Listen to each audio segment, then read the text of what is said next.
अस्सलाम वालेकुम। आपको प्रोग्राम हर फिराज में खुश आमदीद कहते हैं। मैं हूं जमील फारूकी। नाज़रीन, ट्रंप ने मुसलमानों पर पाबंदी लगाई तो ईरान और इराक ने भी अमरीकी शहरियों पर पाबंदी लगा दी है। ऐसे में सवाल यह है कि ट्रंप के फैसले करा कौन रहा है, कौन है जो इन फैसलों का जिम्मेदार है, और साथ ही साथ मुसलमानों पर पाबंदी के हवाले से रद्द अमल की जिम्मेदारी क्या सिर्फ ईरान और इराक की है? आज के प्रोग्राम हर फिराज के पहले हिस्से में इस पर बातचीत करेंगे। हमें ज्वाइन किया है इंतहाई मोहतरम जनाब औरिया मकबूल जान साहब ने। और ये सब कौन है इन फैसलों के पीछे? कोई बड़ी ताकत है? देखिए, पहली बात तो यह है कि इराक और ईरान के फैसलों के बारे में मैं थोड़े से वजाहत से बता दूं। Go ahead. कि बड़ी हैरानी की बात होती है कि इराक की एक गवर्नमेंट है जिसको बनाया ही अमेरिका ने जी, जिसका आइन अमेरिका ने मुरतब किया, जिसकी तमाम फौज जो है उसको अमेरिका ने ट्रेंड किया, जिसको तमाम पैसा अमेरिका ने दिया, जिसके ऑयल के एग्रीमेंट्स जो अमेरिका के साथ चल रहे हैं, जिसने अमेरिका की बहस के ऊपर कम से कम 14 लाख मुसलमानों का कत्लेआम किया पूरे इराक के अंदर। राइट। स्टूज गवर्नमेंट, जिसे कहते हैं ना कासालेस गवर्नमेंट, झुकी हुई मरहून मिन्नत गवर्नमेंट। किसको धोखा दे रहे हो यार? 10 साल ईरान जो है 2003 में घुसा है अमेरिका वहां पर। जी, ईरान ने मुकम्मल तौर पे वहां पर, चलो ईरान का मसला था, सद्दाम उनसे लड़ता था, वो चाहते थे कि सद्दाम वहां से जाए जी, लेकिन अमेरिका के आने के ऊपर किसी एक ने भी ना तो जहाद का ऐलान किया। फॉरेन फोर्सेस ऑक्यूपाई कर रही थी इस वक्त, का स्कोर सेटल होता है, होने दो। राइट। ठीक। अब रीसेंट एग्रीमेंट्स जो हुए हैं ईरान के, वो अमेरिका के साथ और बाकी आलमी दुनिया सबको मालूम है जी। तो ये तो मैं तो मानने को तैयार नहीं कि इराक का मसला जो होगा। अब एक बड़ा शानदार ड्रामा वहां हुआ। आज न्यूयॉर्क टाइम की स्टोरी भी है कि जितने लोग थे जो अमेरिका के साथ काम करते थे, जो 15-15 साल, 8-8 साल, 10 साल उनके ट्रांसलेटर के तौर पे, और ट्रांसलेटर से ट्रांसलेटर नहीं होते, जी जी, they are basically source of intelligence. Yes. हमने यहाँ देखा है अफगानिस्तान में, जिससे तो अमेरिकन आए थे, तो अमेरिकन जो थे वो यहाँ के लोगों को रिक्रूट करते थे क्योंकि उनको लैंग्वेज का मसला होता था। राइट। फिर ट्राइब एक साथ होता था, यहाँ का चकरी वहां जाता था, यहाँ का बारकसी वहां जाता था, यहाँ का काकड़ वहां जाता था, वहां जाके उसके तल्लुकात होते थे, वो जहाँ की इंफॉर्मेशन भी लेके आता था, उनके कम्युनिकेशन भी करता था, बहुत सारे मल्टीपर्पज काम होते थे। राइट। वो पश्तो आती थी, साथ अंग्रेजी भी आती थी। इसी तरह इराक के अंदर, वो कल जो मैंने बात की थी दरवेश नामी बंदे की, वो जाहिर बात है उनका ट्रांसलेटर था, उसको रोका गया। फिर उसके बाद बाहर दुनिया इकट्ठी हो गई, और क्या हम उसको लेके जाएंगे, लेके रहेंगे फलां, दे के रहेंगे फलां। और जब एक हसल बसल अमेरिका के अंदर इस वक्त ऐसा लगता है अमेरिका जो है पाकिस्तान के धरना टाइप चीज हो गई वहां पर। जी हाँ, जी हाँ। यानी ये कभी अमेरिका में आपने सोचा होगा कि आप उसकी जो डिप्टी अटॉर्नी जनरल जो है, जो एक्टिंग अटॉर्नी जनरल है, वो ट्रंप के ख्यालात के मुखालिफ गवर्नमेंट पॉलिसी के सेलिजेट्स जो जी, वो जो है वो जाके कहे कि जनाब आप इसको डिफेंड ना करें ट्रंप के उसको। अच्छा, फिर सुप्रीम कोर्ट आगे बीच में मैदान में कूदी। ठीक है, सुप्रीम कोर्ट के पास तो एक राइट्स के, सिविल राइट्स की एक ऑर्गेनाइजेशन वहां चले गई। ये सारे का सारा अजीब व गरीब मखमसा बना हुआ है। मैंने कई दफा, लोग उसको बात को मानते नहीं हैं हमारे यहाँ, लेकिन बुनियादी तौर पर अगर कभी रसूल अकरम सल्लल्लाहु अलैहि वसल्लम की अहादीस को आप देखें तो वो पूरे का पूरा जो प्रोसेस है, उस प्रोसेस जो है वो वापस इसराइल की तरफ चीजों को लेके जा रहा है। अच्छा। और हाँ, और जो पूरे का पूरा पहले जो बरतानिया का एक इमेज था। आप ये कहना चाह रहे हैं कि अमेरिका के पीछे इसराइल है? नहीं, अमेरिका के पीछे इसराइल है, अमेरिका की तबाही के पीछे भी इसराइली होगा। इसलिए कि जब तक अमेरिका की तबाही नहीं होगी, इसराइल की आबादकारी नहीं होगी। और रसूल अकरम फरमाया कि बैतुल मक़दस की आबादी मदीना का उजड़ना है। तो क्या ये लिखा जा चुका कि अमेरिका की तबाही ट्रंप के हाथों होने वाली है? ये अब मुझे पता, लेकिन देखें आप इस वक्त इसराइल को देखें जी, अमेरिका किस बुनियाद पे आगे बढ़ता है? मिलिट्री इंडस्ट्रियल कॉम्प्लेक्स की बुनियाद पे। बिल्कुल। लेकिन ये हकीकत दुनिया को अब शायद बिल्कुल इल्म नहीं है कि इस वक्त अमेरिका जो है वो इसराइल के बाद मिलिट्री इंडस्ट्रियल कॉम्प्लेक्स का बंदा बन चुका हुआ है। एग्जैक्टली, सबसे ज्यादा तो इसराइल के पास है। जी, अब देखें 1950 में 2 साल बाद जी पहली दफा जब ताजर गए हैं इसराइल से, तो 3 चीजें बेचते थे वहां पर। राइट। नंबर 1 माल्टे, जी हमसे माल्टे खरीद लो। जी। ब्राजील में माल्टे बेचने गए थे, जो खुद बहुत मजेदार माल्टे बनाते हैं। राइट। मिट्टी के तेल के चूल्हे बनाते थे इजराइल में, जी। मिट्टी के तेल। या फिर उनके यहाँ एक स्पेशलिटी थी ज्यूस की, नकली दांत बनाते थे। जी। आपको याद होगा, अब तो खैर और तरह के दांत आ गए, वो जबड़ा होता था, वो जबड़ा फिक्स करते थे, उसको बनाते थे, जी, उसके जी, बूढ़े लोगों जी, के जी, लिए, जी, ठीक? जी। या कोई इक्का दुक्का दांत जो लगाते करते। लेकिन इस वक्त सबसे ज्यादा जो वेपन्स एक्सपोर्ट करता है दुनिया को, वो इजराइल है। 6.5 बिलियन डॉलर की सेल है साल की उसकी, per annum. Right. Per annum. सबसे ज्यादा 1985 से लेके अब तक सबसे ज्यादा ड्रोन जो हैं वो इस वक्त 60% ऑफ द ग्लोबल मार्केट जो है वो इजराइल के पास है। जी। बेस्ट पॉसिबल ड्रोन जो हैं, इवन जो अमेरिका ड्रोन इस्तेमाल कर रहा है वो भी इजराइल के। अच्छा, आप अंदाजा करें कि इजराइल जो है वो अपने 4.5% जीडीपी जो R&D पे, रिसर्च एंड डेवलपमेंट पे खर्च करता है जी। और दुनिया में रिसर्च एंड डेवलपमेंट के तमाम बड़े बड़े ममालिक, इवन जर्मनी जैसा मुल्क जो है वो भी 2% अपनी मिलिट्री रिसर्च एंड उस पर करता है, डेवलपमेंट R&D पे। इजराइल जो है R&D पे 35% के करीब, 33-35 के करीब ये खर्च कर रहा है। जी। UGV एक उसका अनमैन व्हीकल है, ठीक है जी। Ground vehicle, unman ground vehicle. एक उन्होंने टैंक डिजाइन किया है कि जिसके अंदर इंसान, अब वो टैंक बड़ा पॉपुलर हो रहा है, वो टैंक जो है जिसमें इंसान नहीं होते और वो मैग्नेटिक फील्ड, जैसे उनका हुमवी टैंक है ना, जी जी उनका अमेरिका का जी। हुमवी टैंक जो है वो मिसाइल भी उसको वापस भेज सकता है, क्योंकि वो एक मैग्नेटिक फील्ड होती है, उसको धक्का देती है और वापस चला जाता है। राइट। लेकिन कमाल की बात बताऊं आपको जी। अफगानिस्तान में वो टैंक इस्तेमाल वो फेल हो गया। उसकी बुनियादी वजह ये थी कि उसका एक विंड पाइप होता है, अच्छा। जिससे धुआं निकलता है। वो तालिबान ये करते थे कि एक बोतल में पेट्रोल डालते थे, वो पेट्रोल पाइप को बंद कर पाइप में डालते थे, वो धमाके से उड़ जाता था। अच्छा। तो जाहिर बात है हर चीज के अंदर कोई ना कोई चीज तो। इजराइल जो है, इजरायली लॉबी जो है, जी। इस वक्त उसके पीछे वजह ये है, रसूल अकरम सल्लल्लाहु अलैहि वसल्लम की एक हदीस है बड़ी कमाल। जी। आपने फरमाया दज्जाल का जो एक अरसा ऐसा होगा जी। जो 1 साल का एक दिन होगा, राइट। फिर 1 माह का, और फिर रेगुलर दिन हो। अच्छा, दिन बड़े होंगे। नहीं, मतलब बेसिकली तशबीह दी गई है कि मतलब एक सेंचुरी के ऊपर उसका रूल।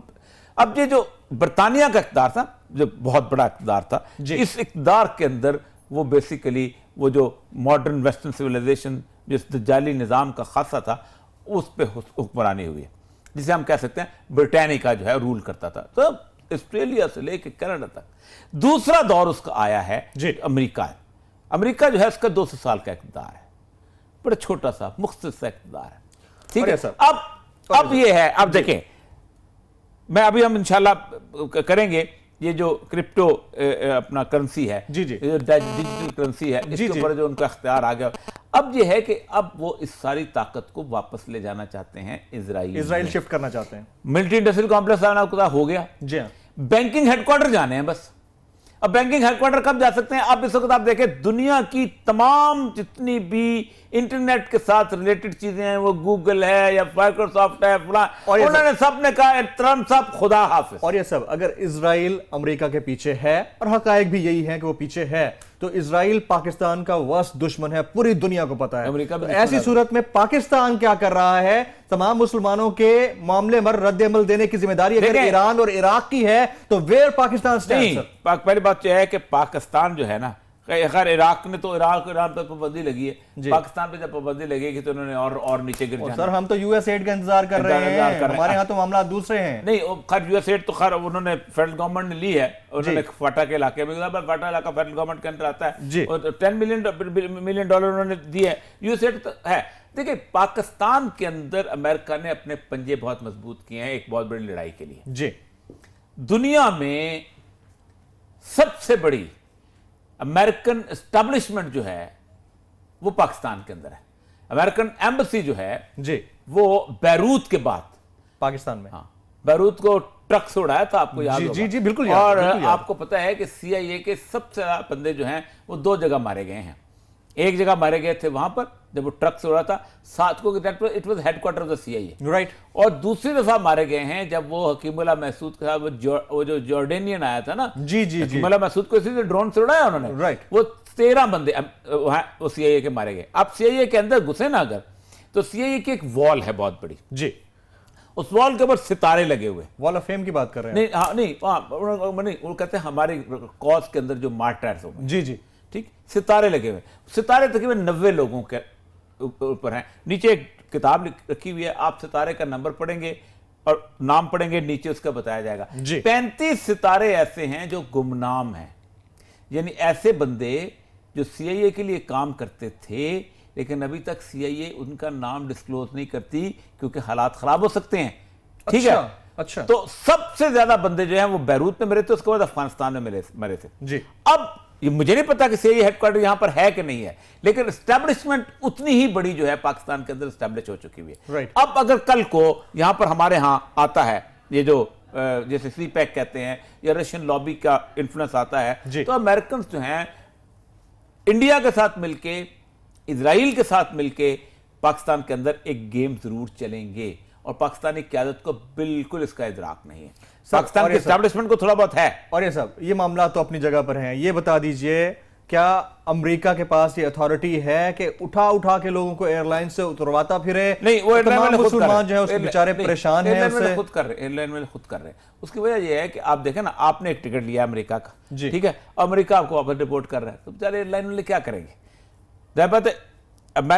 टिकट दिया जाता है कि we will take you to the destination, destination पर नहीं जा सके, वो फिर वापस आते, वो कहते हैं कि बात है, बेहतर एयरलाइन को रेपुटेशन भी तो Isn't that insulting, sir? मसला ये है कि बाकी मुल्क क्या कर रहे हैं, कोई नहीं कुछ कर रहा ना जी। उसकी वजह यह है देखिए, दुनिया में जो राय आमा ऐसी चीज है जिसका किसी जमहूरी मुल्क में कभी एहतराम नहीं किया गया जी। जब इराक वॉर शुरू होने वाली थी 2003 के अंदर, आप हैरान होंगे कि दुनिया के तकरीबन 45 हेडक्वार्टर्स में लाखों लोग सड़कों पर निकले थे। 1 मिलियन पीपल का जुलूस तो सिर्फ लंदन शहर के अंदर था कि मत जाओ इराक के अंदर। मैं खुद याद है, कुछ अरसे के बाद मैं गया था, जो बिग बैन है उसके सामने एक बंदा जो है वो बैठा हुआ था और कई सालों से बैठा हुआ था, और उसने कहा था कि तुम लोग इराक से बाहर निकलो, मैं यहाँ बैठा हूँ, हड़ताल करके बैठा हूँ, और मैं तुम लोग अपने पड़ोसियों पे हमलावर होते हो, तुम्हें क्या है? अच्छा, वेपन्स ऑफ मैस डिस्ट्रक्शन का शोर मचा था, उन्होंने आना ही आना था, किसी भी राय अम्मा को नहीं सुना गया। अमेरिका ने जो करना है, अक़वाम मुत्तहिदा ने अप्रूवल नहीं दी थी इराक में जाने की, आपको याद आएगा, कॉलिन पावेल जो था उसका कंट्रोवर्सी बन गई थी, लेकिन वो गए और नेटो गई, बाकी लोग गए। अब ट्रंप जो है पता नहीं जाता है या नहीं जाता, लेकिन ट्रंप का बुनियादी मसला यह है, ट्रंप जिन इश्यूज को छेड़ रहा है वो अमेरिकन स्ट्रेंथ हैं, द स्ट्रेंथ ऑफ, जो बिल क्लिंटन ने जो अब वजीर खातिरत एक फिक्रा कहा था, the strength of America lies outside America. वो कहते नहीं, अपने इर्द गिर्द एक वॉल बनाओ, इसी के अंदर जिंदा रहो, दुनिया को छेड़ने की जरूरत नहीं। ऐसा भी तो हो सकता है वक्त के साथ साथ उनकी जो स्ट्रेंथ्स हैं और वीकनेसेस हैं, उनकी पॉलिसी चेंज होती जा रही हो, अब उनके लिए वही स्ट्रेंथ हो जो डोनाल्ड ट्रंप साहब समझ रहे हैं, ऐसा भी तो हो सकता है। नहीं, देखिए डोनाल्ड ट्रंप, देखिए अमेरिकन सोसाइटी बड़ी अजीबोगरीब है। आज मैंने अमेरिका के अखबार में, I think it's Washington Post somewhere जी, कि उसने कहा कि तमाम तारकीन वतन यहां से निकल जाए, और उसने कहा एक रेड इंडियन खड़ा है वहां पर जी, और कहते हैं ट्रंप साहब आप कब जाएंगे? क्योंकि ओरिजिनल तो रेड इंडियन है ना। जी जी, बिल्कुल बिल्कुल बिल्कुल। और ये भी अभी 2-3 साल पहले की बात है, कोई पुरानी बात नहीं है, ठीक। और ट्रंप साहब का अब कब होता, परदादा जहां आया हो तो परदादा तो कुछ नहीं होता, बिल्कुल ठीक, ये भी कल की बात है, बिल्कुल। और पता नहीं क्या घास काटता आया था या किसी को कत्ल करके आया था, मैं कुछ नहीं कहना चाहता, लेकिन सारे इसी किस्म की बैकग्राउंड के साथ आए थे। लेकिन असल मसला ये नहीं है, मसला सारा ये है कि इस वक्त मुसलमानों के लिए एक ऐसी कैफियत बनती चली जा रही है पूरे के पूरे इलाके के अंदर कि जिसके अंदर ये सारे के सारे इकट्ठे होंगे, और अगर कभी वक्त आया तो ये मुस्लिम उम्मा पर हमलावर होंगे। और मुझे जो लगता है वो ये है कि Turkey could be the base of all this thing. Turkey NATO का लाई है, टर्की नाटो के अंदर है, ये बहुत जबरदस्त किस्म की सूरत हाल बनेगी, बाकी मुल्क यूं बन जाएंगे, ये कोई वॉर का एक सिनेरियो बन रहा है। और दुनिया पूरी, अब देखा उसने तो क्या नाम था उसका लास्ट जो था, सदर गोर्बाचोव जी, गोर्बाचोव ने तो प्रेडिक्शन कर दी कि the world is heading towards third war, big war, right, तीसरी बड़ी जंग के अंदर जा रहा है। और रसूल अकरम सल्लल्लाहु अलैहि वसल्लम ने इससे पहले फरमा दिया था कि हम मलमतुल कुबरा में जाएंगे, और मलमतुल कुबरा वो है कि जो शाम से शुरू होगी और शाम से शुरू हो चुकी हुई है। और मलामतुल कुबरा की हालत यह है कि जब ये लोग लड़ेंगे तो इतनी ज्यादा लाशें बिखरी होगी, एक परिंदा उड़ता जाएगा उड़ता जाएगा उड़ता जाएगा कि किसी साफ जगह पे बैठे नहीं, साफ जगह नहीं मिलेगी, थक कर लाश के ऊपर ही गिरेगा। न्यूक्लियर बटन दोनों के पास है, दोनों की रिवलरीज बहुत ज्यादा हो चुकी हैं, दोनों की इकोनॉमिक सूरत हाल इतनी शदीद हो चुकी हुई है, दोनों के मसाइल इतने बढ़ चुके हुए हैं। ट्रंप कुछ रो रहा है, बाकी लोग कुछ रो रहे हैं, वॉल्स बनती जा रही हैं। ये वॉल्स कभी हम सेकेंड वर्ल्ड वॉर के बाद बर्लिन की वॉल हमने सुनी थी जी, या कभी किसी जमाने में चीनियों ने हमलावरों से बचने के लिए वॉल बनाई थी, हमलावरों से बचने के लिए। वो चीनी बड़े कारोबारी किस्म के लोग थे। ये इजराइल और America going on the same fashion. और अब जो उन्होंने कहा है कि यहाँ पर भी यहूदी बस्तियों की तरह पंडितों को बात किया जा रहा है कश्मीर के अंदर, उस पर भी हम बात करेंगे किसी वक्त इंशाल्लाह। बिल्कुल ठीक है, बिल्कुल ठीक है। और ये साहब का पॉइंट आ गया। नाज़रीन, यहाँ वक्त हुआ एक ब्रेक का। ब्रेक के बाद जब वापस आएंगे तो हम बात करेंगे क्रीम और उबर की। क्रीम और उबर पाकिस्तान में ट्रांसपोर्टेशन रेवोल्यूशन समझे जाते थे। क्या इनके पास ऑपरेशनल लाइसेंस नहीं था, और अगर था तो इस पॉइंट पर आकर पाबंदी क्यों? एक ब्रेक के बाद।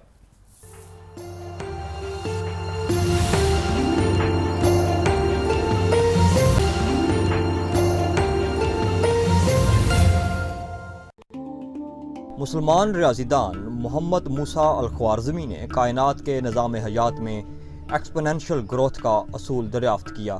अल ख्वारज़मी का कहना था कि कायनात में मौजूद तमाम हयात, खा वो इंसानी हो या हैवानी, और अलूम व फ़नून इसी असूल के ताबे हैं। गुज़श्ता 2000 साल के दौरान इंसानी आबादी के इजाफे में भी हमें यही असूल कारफरमा नज़र आता है।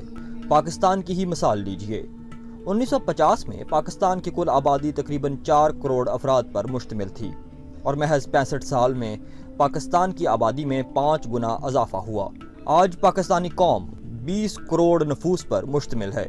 आबादी में इस कदर तेज़ रफ्तार इजाफे के साथ ज़रूरियात ज़िंदगी भी इसी तनासुब से बढ़ीं। रहाइश और खुराक के साथ सफरी सहूलियात भी बुनियादी ज़रूरत में शामिल हैं। पाकिस्तान के दूसरे बड़े शहर लाहौर की 1 करोड़ से ज़ायद आबादी को मुनासिब सफरी सहूलत फराहम करने के लिए 2000 बसें दरकार हैं, जबकि लाहौर ट्रांसपोर्ट कंपनी शहर के 53 मंजूर शुदा राउट्स में से सिर्फ 30 पर 650 बसें चला रही है, जिनमें से अक्सर बेकार हैं। इस खला को निजी ट्रांसपोर्ट पूरा तो कर रही है, लेकिन किसी मुस्तहकम निज़ाम की गैर मौजूदगी में ये कंपनियां और ट्रांसपोर्टर्स अपनी मनमानी भी करते हैं और सर्विस का मयार भी कमतर। ऐसे में एक पाकिस्तानी कंपनी मैदान में आई और टेक्नोलॉजी की मदद से ट्रांसपोर्ट की सनत में इनकलाब बर्पा कर दिया। तकरीबन हर शख्स के हाथ में मौजूद मोबाइल फ़ोन और इंटरनेट की मदद से इस कंपनी ने मुसाफिरों को ट्रांसपोर्टर्स से जोड़ दिया, किराया तय करने और अदा करने के निज़ाम को कंप्यूटराइज किया और बाकायदा बनाया, दस्तयाब गाड़ियों की बेहतरीन हालत और ड्राइवर्स की तरबियत को यकीनी बनाया। यूं इस सर्विस को अवाम में पजीराई मिली। इस वक्त पाकिस्तान में 10,000 से ज़ायद गाड़ियाँ इस सर्विस से मुंसलिक हैं और तकरीबन 50,000 अफराद रोज़ाना इस मयारी ट्रांसपोर्ट सर्विस से मुस्तफ़ीद होते हैं। येलो कैब स्कीम और अपना रोज़गार स्कीम के तहत 70,000 से ज़ायद गाड़ियाँ अवाम को फ़रोख्त की गईं, लेकिन निज़ाम यूं का तूं रहा। इस पाकिस्तानी कंपनी ने महज 3 साल में अवाम के दिल जीत लिए, हज़ारों अफराद को रोज़गार दिया और लाखों को आरामदेह सफ़र की सहूलत। इस कंपनी ने अपने शफाफ कारोबारी असूलों और बेहतरीन निज़ाम कार की मदद से दुनिया के 11 मुल्कों के 47 शहरों में अपनी जगह बनाई। वो कंपनी जिसे एक पाकिस्तानी ने कायम किया, जिसके 90% से ज़ायद मुलाजम पाकिस्तानी हैं, जिसकी 100% इंजीनियरिंग और डेवलपमेंट टीम पाकिस्तानी है, जिसकी मार्केट वैल्यू $1 अरब से तजावुज़ कर चुकी है। वो ट्रांसपोर्ट सर्विस जो दुनिया भर में 60 लाख लोगों को सफरी सहूलियात फराहम करती है, जो दुनिया भर में पाकिस्तानियों की मेहनत, लगन और सलाहियत का लोहा मनवा रही है, उसे पाकिस्तान की हुकूमत ने ताहुक्म सानी बंद कर दिया है। ऐसे में सवाल ये है कि पाकिस्तान की तरक्की की राह में हायल असल रुकावट कौन है? Welcome back. पाकिस्तान की ट्रांसपोर्टेशन इंडस्ट्री में रेवोल्यूशन समझी जाने वाली उबर और क्रीम अब बैन हो चुकी हैं। क्या इनके पास लाइसेंस नहीं था? अगर लाइसेंस था ऑपरेट करने का, तो इस पॉइंट पर आकर क्यों इनको पाबंद किया गया है या इन पर पाबंदी लगाई गई है? इस पर हम बातचीत करेंगे औरिया साहब से। औरिया साहब, क्या हुक्मरानों को अब वोट मिलते दिखाई नहीं दे जा रहे? इतना बड़ा इंफ्रास्ट्रक्चर वो खड़ा करने जा रहे हैं, मेट्रो का, ऑरेंज लाइन का, और उबर और क्रीम की मौजूदगी में लगता है कि उनको वो वोट नहीं मिलने जा रहे। मैं जी चाहता है पाकिस्तान की ब्यूरोक्रेसी में से कोई शख्स मौजूद होता तो मैं उससे बताता कि ये वो लोग इस उबर और क्रीम पे पाबंदी लगा रहे हैं कि जो गुज़श्ता 60 साल से चंद हजार रुपए लेके फिटनेस सर्टिफिकेट इशू करते हैं उन बसों को कि जो खटारा होती है। जी हाँ, कराची की सड़कों के ऊपर जितनी बसें आ रही हैं वो पता नहीं कितने सालों से ऑफ रोड होने के काबिल है, उनको फिटनेस सर्टिफिकेट दिया जाता है, वो आती हैं। लाहौर में भी यही हाल था एक जी जी, अब भी यही हाल है। जो लोग इस हद तक करप्ट हैं कि रक्षा का जो मीटर मेरे बचपन में होता था और मैं बचपन में मीटर के ऊपर चला करता था, आज एक रक्षे में एक टैक्सी में भी मीटर नहीं शामिल। जी, जो लोग इस हद तक करप्ट हैं कि पाकिस्तान के चौराहों के ऊपर, सड़कों के ऊपर, गलियों के ऊपर कहीं मोटरसाइकिल वाला उनको मिल जाए, कहीं कोई ऐसा गरीब मस्कीन आदमी मिल जाए जिससे चालान के वजह से रिश्वत की रकम वसूल किया जाए, ये है उनकी हालत। ठीक, राइट। ये ऊपर मैं बता रहा हूं कि ये अभी मैं रिसेंटली अमेरिका में देखा कि न्यूयॉर्क वो जगह थी जहां येलो कैब्स बहुत ज्यादा होती, जी जी, पूरा न्यूयॉर्क भरा होता था। अब उबर की सर्विस एक ऐसी सर्विस है कि मैं अगर फॉर एग्जांपल सुबह दफ्तर में जाता हूं और शाम को समझता हूं कि 3-4 घंटे 5 घंटे में कुछ कमा लूं पैसा, तो एक सर्विस में अपनी एक गाड़ी लेके, किराए पे गाड़ी लेके या वैसे गाड़ी लेके मैं उसको रजिस्टर कराता हूं और शाम को 4-5 घंटे में सवारियां उतार के वहां उसके बाद इज्जत से घर बैठ जाता हूं। एक आम शहरी जी, जो कि कभी उनको रेंट कार बुरी नहीं लगती, इनके चाचों की बनाई हुई है, जी जी, वो पैसा इनके मामों की बनाई हुई है, ट्रांसपोर्ट का माफिया है। कोई बलूचिस्तान के अंदर ट्रांसपोर्ट का इतना बड़ा माफिया था, हमें अच्छी तरह याद है, इतना बड़ा माफिया था कि ये ना तो जब कभी बलूचिस्तान में खुरेजी हुई है, कर्फ्यू लगे सिर्फ ट्रांसपोर्ट के ऊपर, आप हैरान होंगे। मैं सिर्फ बाकी बात मैं करता हूं कि दो बड़े थे ग्रुप, एक उनमें जब ऑयल टैंकर्स का माफिया है, बलूचिस्तान का हमारा दोस्त है शवानी जो है जी, वो पूरे पाकिस्तान को ऑयल टैंकर्स के ऊपर जब चाहो टैंक ऑयल की सप्लाई बंद कर दो, जब चाहो जो चाहो कर लो। आप अंदाजा करें, दो ग्रुप होते थे, एक इमदाद था, उसका था फिरोज लैडी का, और दूसरा वहाब पीर अली ज़ई का, और दोनों क्लाशन को लेके एक दूसरे ने 5 बंदे उसने मार दिए, 2 उसने मार दिए, 3 से हम कर्फ्यू लगाते रह जाते थे। ब्लैकमेलिंग पूरे पाकिस्तान की। कराची में क्यों ट्रांसपोर्ट नहीं आ सकी? सारे हमारे पठान भाई वहां पर ट्रांसपोर्ट इस्तेमाल करते हैं। ब्लैकमेलिंग भाई कि हम किराया बढ़ाएंगे, तुम्हारी ऐसी तुमको हम किराया कम करके दिखाओ। मैं ठीक 20 साल मैं 20 साल रहा हूं, 20 साल में कभी सर्कुलर रेलवे का कॉन्सेप्ट नहीं डिवाइस कर पाई कराची के। ये आपने लोगों को येलो कैब्स दी, कहां है येलो कैब नवाज शरीफ साहब की? वजह पता क्या है उबर की और इसकी और क्रीम की? उसके ऊपर ये नहीं लिखा हुआ वजीर आजम बेनजीर के तावन से बनाया गई स्कीम, या वजीर आजम मोहम्मद नवाज शरीफ के बनाए हुए खादमे आला किसी की तस्वीर नहीं है, ना बेनजीर की तस्वीर है, ना खादमे आला की तस्वीर है, ना नवाज शरीफ की तस्वीर है। अब सारी की सारी ब्यूरोक्रेसी, वो टैक्स इकट्ठा करो, ये वो भाई टैक्स में ले आओ। कितने लोगों को तुम टैक्स एक्ट में लेके आते हो और उससे पहले उनको पाबंदियां लगा देते हो। तुम ब्रांडर रोड से टैक्स नहीं इकट्ठा कर सकते, बिल्कुल ठीक। तुम हाल रोड से टैक्स इकट्ठा नहीं कर सकते, तुम लिबर्टी से टैक्स इकट्ठा नहीं कर सकते, तुम्हारे वोटर हैं। बिल्कुल सही। इसलिए को उन्होंने आग करना मियां साहब दसो जी किन्ने को तंबू मिल जाएंगे और देखा लेकिन वहां और जी मैं उन्होंने कह देना जी गल ही कोई नहीं, मसले ही कोई नहीं जनाब, गड्डियां भी बंदोबस्त। और ये सब इतलात ये हैं गुज़िश्ता 1 महीने के दौरान जो आपकी सिटी की ट्रांसपोर्ट चल रही है या मेट्रो जो चल रही है, इस उबर और क्रीम की वजह से 60% उसमें खसारा हुआ है। जब लोगों को डोर स्टेप पे 100 रुपए में गाड़ी मिल रही होगी तो वो क्यों ट्रेवल करेंगे? अच्छा, फिर सबसे बात है बस का मसला पता क्या होता है? बस आपको डेस्टिनेशन नहीं पहुंचाती जी, उसे तो एक जगह चलना है जी, और ऊपर से बस भी आपने आसमान के ऊपर चलाई हुई है। हाँ जी, रोलर कोस्टर है पाकिस्तान। हाँ जी बिल्कुल। बेसिकली आप अंदाजा करें कि शुरू में जब इस्लामाबाद में जो मेट्रो बनी है, तो मेट्रो एक किस्म की खिलौना था जी। लोग अपनी गाड़ी खड़ी करते थे, मोटरसाइकिल खड़े करते थे, 2 बच्चों को लेके आते थे, 20 रुपए की टिकट लेते, चलो चूटा दवा के ले आइए जी। वो बेसिकली झूला था, झूला और झूले के तौर पे काम करता। अब चलो ठीक है, किसी हद तक लोगों की यूटिलिटी भी है, मैं उसको मुखालफत नहीं करते, लेकिन जितनी उस पर इन्वेस्टमेंट हुई, और यहाँ तो गवर्नमेंट की इन्वेस्टमेंट ही कोई नहीं भाई, प्राइवेट उस कंपनी की कोई इन्वेस्टमेंट नहीं है, तुम्हारी आने की इन्वेस्टमेंट नहीं है। तुमने पाकिस्तान को मकरूज कर दिया, तुमने पाकिस्तान के एक एक बच्चे को 1-1 लाख रुपए का मकरूज कर दिया, और तुम अब ऐसे जैसे कहते ऑक्टोपस की तरह पंजे लगाओ टैक्स। मैं कब कहता हूं लगाना नहीं चाहिए, लेकिन दिस इज नो वे कि खौफ क्रिएट किया जाए। ये बेसिकली पाकिस्तान की ब्यूरोक्रेसी है। अच्छा, पाकिस्तान की जो ब्यूरोक्रेसी है ना, ये इनको जाके जिस वक्त ब्रीफिंग देती है ना, ओ सर देखें कमाल, देखें ये देखें, ये कितना खा गए। वो कहते अच्छा खा गए हैं तो साडा हिस्सा तो साढ़े हिस्से सब कुछ हो जाता। सर वोट का एक वोट आ रहे हैं, मतलब जाहिर है कि अब इलेक्शंस होंगे 2018 में, एक्सपेक्टेड तो ये हो सकता है पहले हो जाए, लेकिन 2018 में तो होना ही है। क्या ये मेट्रो, ऑरेंज ट्रेन, ये अब उबर से या करीम से खाइफ हैं कि जनाब ये अगर काम करेंगे तो हमें वोट कौन देगा? खैर कोई तलक नहीं है। अच्छा। वोट के लिए पनामा काफी है। आज उसने क्या दिया है? हाँ जी, उन्होंने कहा है आप एक बहुत बड़ा जुआ खेल रहे हैं। जी हाँ, हमने कल भी ये कहा था कि दुनिया में बदनसीब होते हैं वो बाप और बदनसीब होती है औलाद, कि जिनकी बेटे करप्शन की वजह से इल्ज़ाम बाप पर लगा दें और बाप करप्शन की वजह से इल्ज़ाम बेटियों और बेटों पर शिफ्ट कर दें। कितनी बदनसीबी है इसकी। Right, absolutely right. नाज़रीन, यहाँ वक्त हुआ एक ब्रेक का। ब्रेक लेते हैं। ब्रेक के बाद जब वापस आएंगे तो हम बात करेंगे कि ब्लॉगर्स जो तौहीन करने वाले हैं वो तो तौहीन करते जा रहे हैं, लेकिन मिनिस्ट्री ऑफ आईटी और उनके मिनिस्टर जाने कहां सो रही हैं। एक ब्रेक के बाद।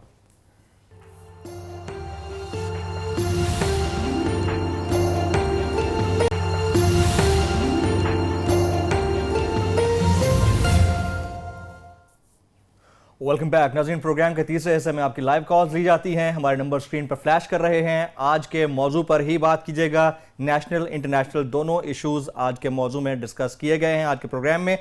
और ये साहब, आपसे ये जानना चाहूँगा, ये ब्लॉगर्स तौहीन पे तौहीन करते जा रहे हैं, ये अनूशे रहमान साहबा कहाँ हैं? देखिए, आज से काफ़ी अर्सा पहले, आज से कुछ 3-4 साल पहले हमने ख़त भी लिखा था, ईमेल्स भी की थी, कुछ लोगों को भी भेजा था इस फोश वेबसाइट के। और मुझे याद अच्छा था कि अंसार अब्बासी को याद होगा कि ख़ास तौर पे उसने मुहिम भी चलाई थी और मैं भी उसके साथ था कि ये काम किया जाए कि यहाँ पर जो एथलीट फोश साइट्स हैं उनको रोका जाए जी।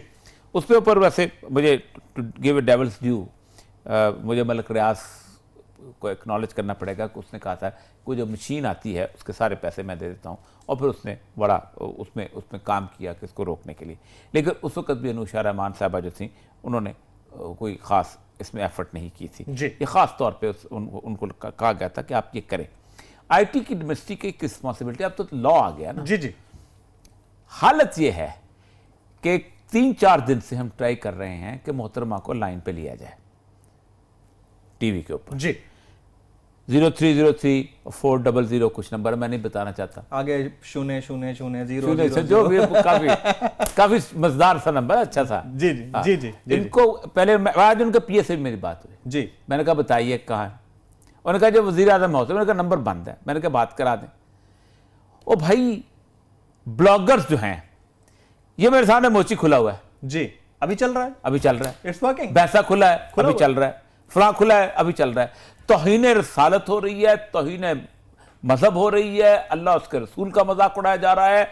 आप 3 मुल्तान के उन बंदों को पकड़ लेते हो क्योंकि आप उस वक्त आपका केस पनामा का चल रहा है कि जिन्होंने वो अमीर आनी मुस्लिम की तस्वीर लगाई है जी, उनको पकड़ के जेल में बंद कर देते हो, और तुम्हें अल्लाह उसके रसूल का कोई शर्म नहीं आती। मैंने आज खुद फोन किया है और फिर उसके बाद उसने मुझे फोन नंबर दिया है कि आपने इस मैडम के फोन से बात करें, और मैंने पूछा कहा है कि मैडम अगर हैं तो कल हम उनको कहते हैं तशरीफ लाएं हमारे प्रोग्राम में, बात करें। हम डीएसएन जी भिजवाने को तैयार हैं जी, वरना सोशल मीडिया हम दिखाएंगे। जिम्मेदारी तुम्हारी है। इस मुल्क के अंदर अगर तौहीन रसालत हो रही है, इस मुल्क के अंदर अगर तौहीन मजहब हो रही है, इस मुल्क के अंदर अल्लाह के मजहब का, अल्लाह का उसका मजाक उड़ाया है, तो खालिसतन आईटी की जिम्मेदारी है इसको रोकना, इसको जैम करना।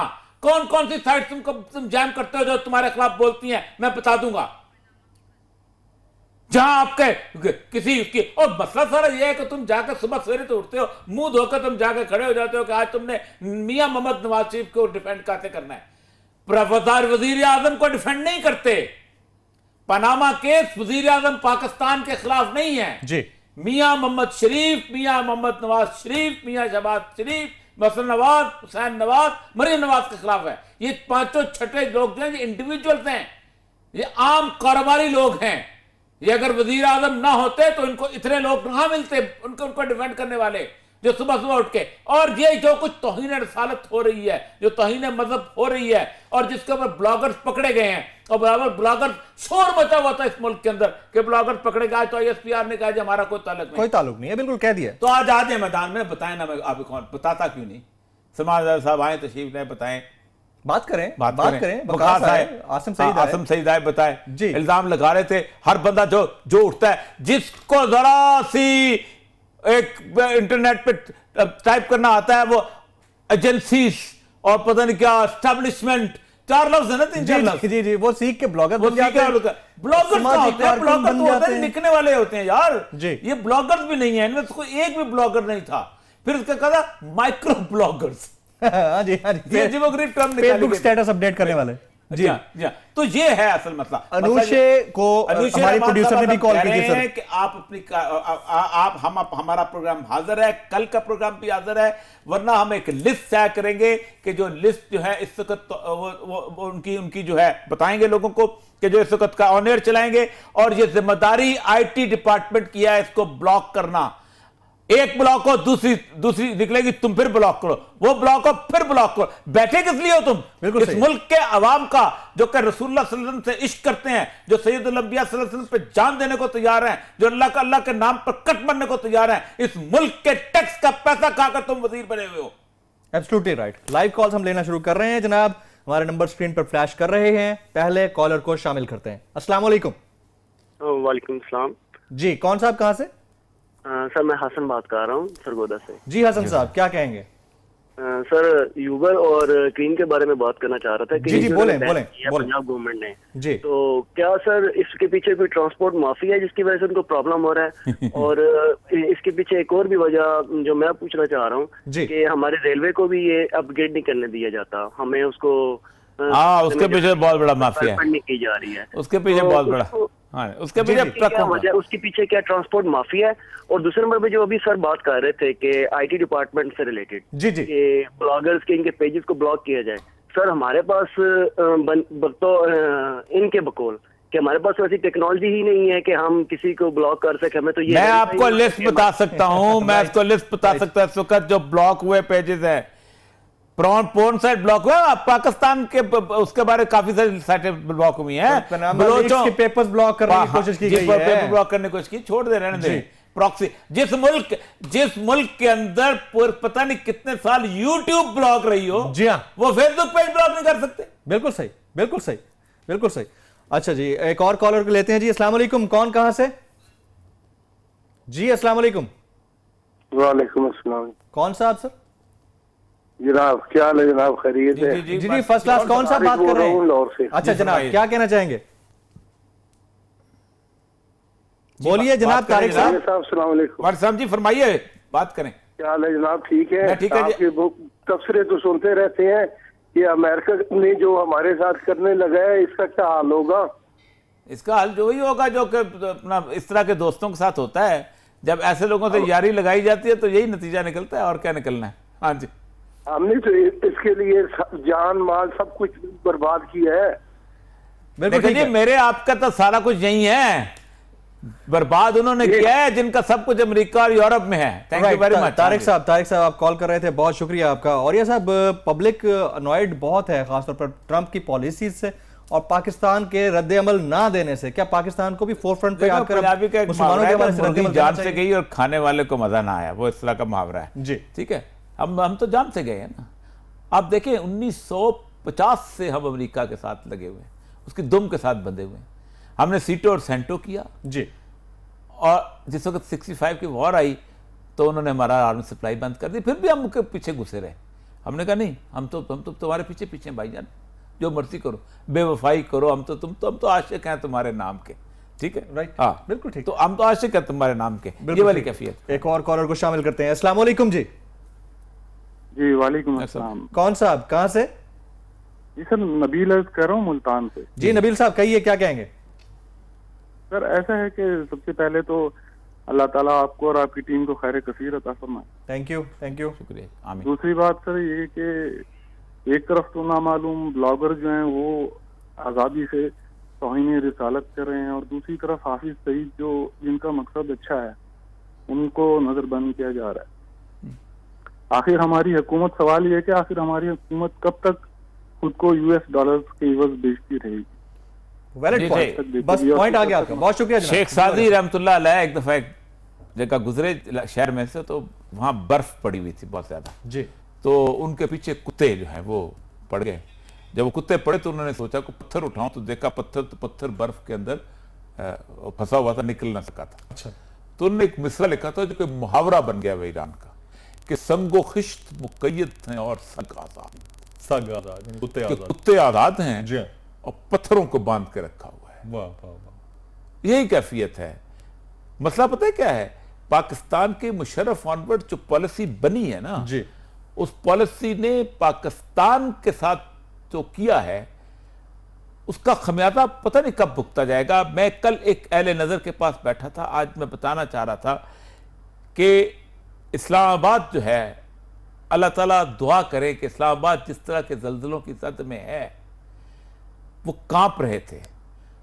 वो कह रहे थे दुआ करें कि अल्लाह ताला, क्योंकि अल्लाह ताला कुरान पाक की एक आयत है जी कि इत्तकू फितनतन ला तुसीबू लज़ीना ज़लमू खासा, कि डरो उस फितने से कि जिसका वबाल सिर्फ उन लोगों पर नहीं आएगा जिन्होंने बर्पा किया है, बल्कि सब लोग उसके अंदर कुछ ले जाएंगे। अल्लाह। इस्लामाबाद में झूठ की वकालत हो रही है हर तरफ से।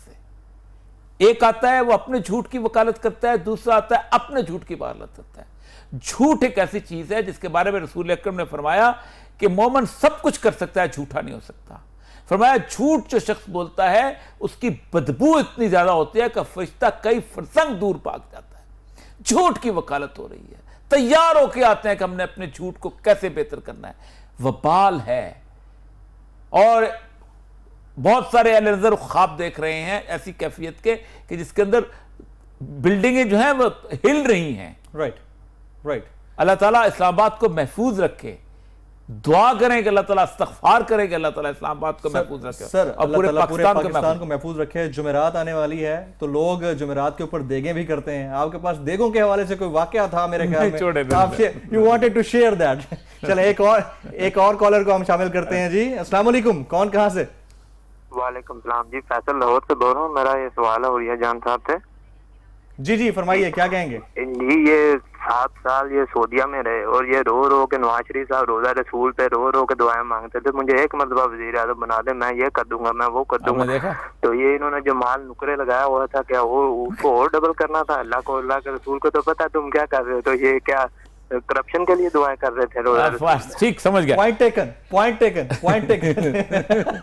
एक बड़ी खूबसूरत शेर है, एक और शेर याद आ गया, फारसी का शेर आज याद आ रहे हैं। ज़िन्हार अज़ी कौम नबाशी के फरेबंद, किस कौम से मैं क्या करूं कि जो कौम फरेब देती है जी। हकरा ब सजूते और नबीरा ब दरूदे, कि अल्लाह को सजदा करके फरेब दे रही होती है, नबी पर दरूद भेज के फरेब दे रही होती है। तो कौन करे? दिली ख्वाहिशात, माली ख्वाहिशात, जाती ख्वाहिशात।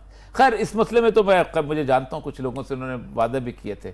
हमारे एक बहुत बड़े बुजुर्ग हैं, मैं नाम नहीं लेना चाहता, उनको एक साहब ले गए थे जो कि इसके अपना पंजाब कोऑपरेटिव बैंक के उस वक्त मैनेजर थे, उनको साथ लेके गए थे कि इनके लिए दुआ करें। तो उन्होंने दुआ करते हुए नवाज शरीफ साहब ने उनको कहा था कि निज़ाम आपका और हुकूमत मेरी होगी, आप बेफिक्र हो जाएं, अल्लाह का निज़ाम आप नाफिज करेंगे। भूल गए हैं जी, लेकिन उनको शायद याद थी कि अल्लाह को बहुत याद होती हैं चीज़ें। 6 महीने अल्लाह को बहुत याद होती है। खत्म करने का वादा किसने किया था? इन्होंने किया था। वैसे अल्लाह के साथ वादा नहीं करना चाहिए जी। देखिए अल्लाह ने हमेशा यही कहा है कि तुमने मेरे साथ कालू भला वाला जो वादा है ना, अल्लाम महदुम या बनी आदम अल्लाह ताबुद शैतान इन्नहु लकुम अदुव्वुम मुबीन।